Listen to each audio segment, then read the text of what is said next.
Hello ভিডিয়ান, welcome to force academy. বন্ধুরা, এই মুহূর্তে ডাব্লিউবিপিএসআই এর প্রশ্নপত্র আমরা হাতে পেয়ে গিয়েছি। পরীক্ষার্থী পরীক্ষা সেন্টার থেকে বার হয়ে কিন্তু আমাদেরকে ফটো করে পাঠিয়ে দিয়েছে। তোমরা সকলে জানো যে 1:30টা পর্যন্ত পরীক্ষা হয়েছে, বার হতে একটু হলেও সময় লেগেছে।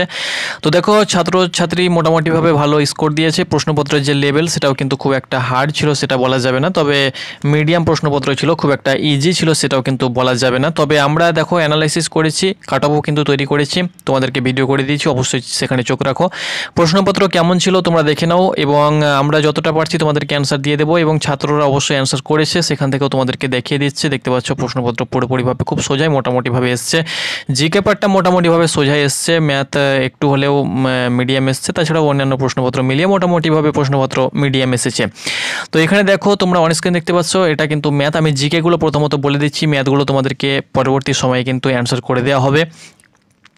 এখানে দেখতে পাচ্ছ কোন নদীটি বঙ্গোপসাগরে মিলিত হয়নি, তোমরা সকলে জানো, সেটি কিন্তু তোমরা ছাত্র যেটা অ্যান্সার করেছে নর্মদা নদী, তোমরা অন স্ক্রিন দেখতে পাচ্ছ।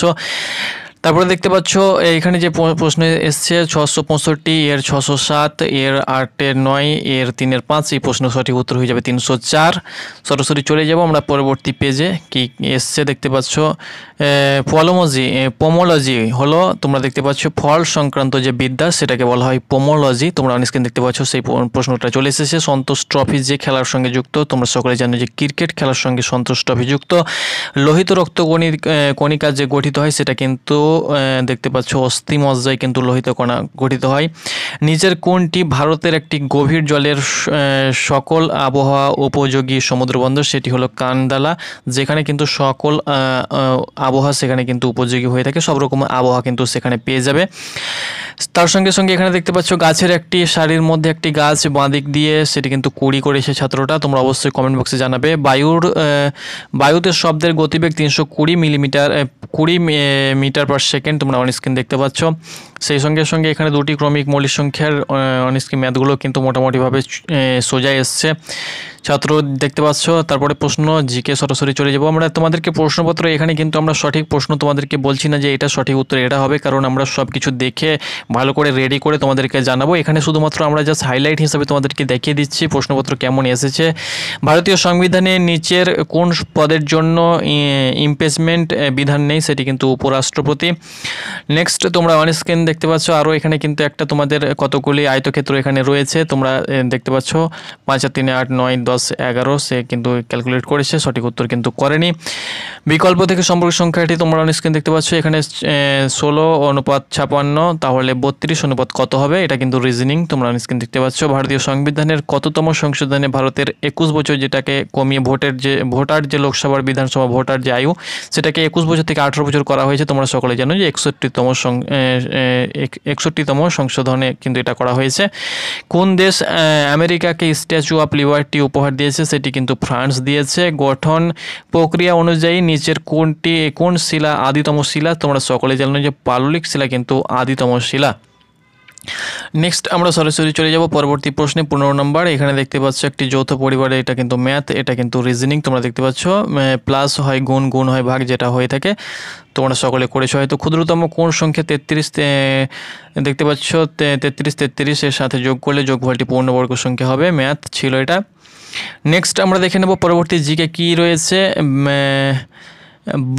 বল অ্যান্ড বেয়ার শব্দটি ব্যবহৃত হয়, দেখতে পাচ্ছ এখানে কিন্তু ধুধলা হয়ে গিয়েছে ফটোটা, ইনকাম ট্যাক্স ডিপার্টমেন্টে, আমি হয়তো বুঝতে পারছি না, একটু মিস্টেক হতে পারে। ভিটামিন B12 সবচেয়ে তোমরা জানো যে রক্তল্পতা, ভিটামিন B12 এর অভাবে কিন্তু রক্তল্পতা যে রোগ সেটা কিন্তু হয়ে থাকে। প্রশ্নবোধক স্থানে কি বসবে, এটা কিন্তু একটা রিজনিং, সোজা রিজনিংগুলো মোটামুটিভাবে যে খুব একটা হার্ড এসছে সেটা না, একদম সোজা এসছে। এটাও কিন্তু রিজনিং, এটাও কিন্তু তোমরা দেখতে পাচ্ছ এদের মধ্যে ঊর্ধ্ব অর্থাৎ মানের ঊর্ধ্ব কমে সাজাও, এটা একটা ট্রিক রয়েছে। 11/13 কিন্তু সঠিক উত্তর, তোমরা অন স্ক্রিন দেখতে পাচ্ছ, করে নিয়েছে ছাত্ররা। নেক্সট নালন্দা বিশ্ববিদ্যালয় সাথে সম্পর্কিত হর্ষবর্ধন, সঠিক উত্তর হয়ে যাবে। বার্ষিক 15% সরল সুদে, এটা কিন্তু ম্যাথ রয়েছে। যেটা করেনি এটাও তোমরা দেখতে পাচ্ছ একটা ম্যাথ রয়েছে। নিচের কোনটি ভারতের একটি কেন্দ্রশাসিত অঞ্চল? সেটি কিন্তু নাগাল্যান্ড হলো কেন্দ্রশাসিত অঞ্চল নয়।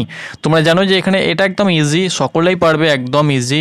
কেন্দ্রশাসিত অঞ্চল নয়, সেটা কিন্তু নাগাল্যান্ড। তোমরা জানো যে লাক্ষাদ্বীপ, সেই সঙ্গে সঙ্গে পুদুচেরি, দাদরা ও হাভেরি নাভেলি এটা কিন্তু কেন্দ্রশাসিত অঞ্চল, কিন্তু নাগাল্যান্ড কিন্তু কেন্দ্রশাসিত অঞ্চল নয়। ভারতের প্রথম মুখ্য ইলেকশন কমিশনার কে? সেটি কিন্তু সুকুমার সেন। নেক্সট, নিচের কোনটি বহু ব্যবহারকারী অপারেটিং সিস্টেম নয়? সেটি কিন্তু ইউএনআইএক্স। ইউনেস্কো নিচের কোন পুরস্কারটি তাদের প্রদান করে যারা জীবনে বিজ্ঞানের ভূমিকা জনমুখী করার প্রচেষ্টা করেন? সেটি হলো কলিঙ্গ পুরস্কার। বিজ্ঞানের জন্য কিন্তু দেওয়া হয় কলিঙ্গ পুরস্কার। ওকে, নেক্সট দেখো পরবর্তী 63 নম্বর প্রশ্ন। এ একটি কাজ 12 দিনে করে। ম্যাথ খুব সোজা ছিল।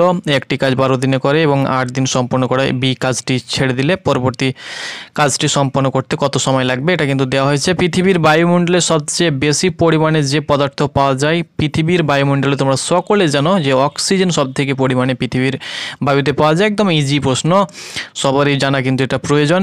1939 সালে কাকে পরাজিত করে সুভাষচন্দ্র বোস কংগ্রেসের সভাপতি হয়েছিলেন? সেটি কিন্তু তোমরা দেখতে পাচ্ছ সীতারামাইয়াকে পরাজিত করে। নিচের কোন পদার্থটি 0 ডিগ্রি সেলসিয়াস থেকে 4 ডিগ্রি সেলসিয়াস পর্যন্ত উত্তপ্ত করলে আয়তন কমে? সেটি জল না পারদ না বায়ু না তামা? এটা কিন্তু করা হয়নি। পরবর্তী সময় তোমাদেরকে আমরা জানিয়ে দেব। নিচের কোনটি বয়স নির্ধারণ করতে কার্বন ডেটিং পদ্ধতি ব্যবহার করা হয়? সেটি কিন্তু জীবাশ্ম। নেক্সট আমরা তোমাদেরকে দেখিয়ে দিচ্ছি ফটাফট প্রশ্নগুলো 100 পর্যন্ত দেখিয়ে দিচ্ছি। তারপরে এটা একটা রিজনিং চলে এসছে প্রশ্নবোধক স্থানে, এটাও কিন্তু একটা রিজনিং। সোজা রিজনিংগুলো কিন্তু সোজা সোজা এসছে। তোমরা যদি জিকে, আমি তোমাদেরকে বলে দিচ্ছি, জিকে যদি তুমি 30 খানা করতে পারো, রিজনিং 25 খানা করতে পারো, ম্যাথ যদি 15 খানা করতে পারো, তবুও তুমি কিন্তু পাস করবে মোটামুটিভাবে। ম্যাথ যে খুব একটা হার্ড সেটা না, একদম ইজিলি এসছে। কে পাকিস্তান নামটি উদ্বোধন করেছিলেন? চৌধুরী রহমত আলী পাকিস্তান নামটি উদ্বোধন করেছিলেন। নেক্সট, নিচের কার রাজত্বকালে ইবন বতুতা ভারতবর্ষ এসেছিলেন? সেটি কিন্তু সঠিক উত্তরটি হয়ে যাবে মোহাম্মদ বিন তুগলকের আমলে ইবন বতুতা ভারতে এসেছিলেন। নিচের কোন যন্ত্রটি উচ্চ তাপমাত্রা পরিমাপ করে? সেটি হলো পাইরোমিটার। যন্ত্রটির উচ্চ তাপমাত্রা পরিমাপ করে, সেটি হলো পাইরোমিটার। তো বন্ধুরা 100টি প্রশ্ন আমরা মোটামুটিভাবে তোমাদেরকে দেখালাম। প্রশ্নপত্র একদম ইজি বলা যায়, মানে যারা পড়েছে আর কি ইজি, তবে আমার মতে মোটামুটিভাবে যে একদম ইজি সেটা নয় এবং একদম যে হার্ড সেটা নয়, মিডিয়াম ছিল সব কিছু, ইজি মিডিয়াম মিলেই কিন্তু প্রশ্নপত্র। তবে জিকের পার্টটা মোটামুটিভাবে সোজা, সেই সঙ্গে সঙ্গে রিজনিংয়ে কিন্তু সোজা রয়েছে। ম্যাথও একদম শর্টের মধ্যে ম্যাথ দিয়েছে।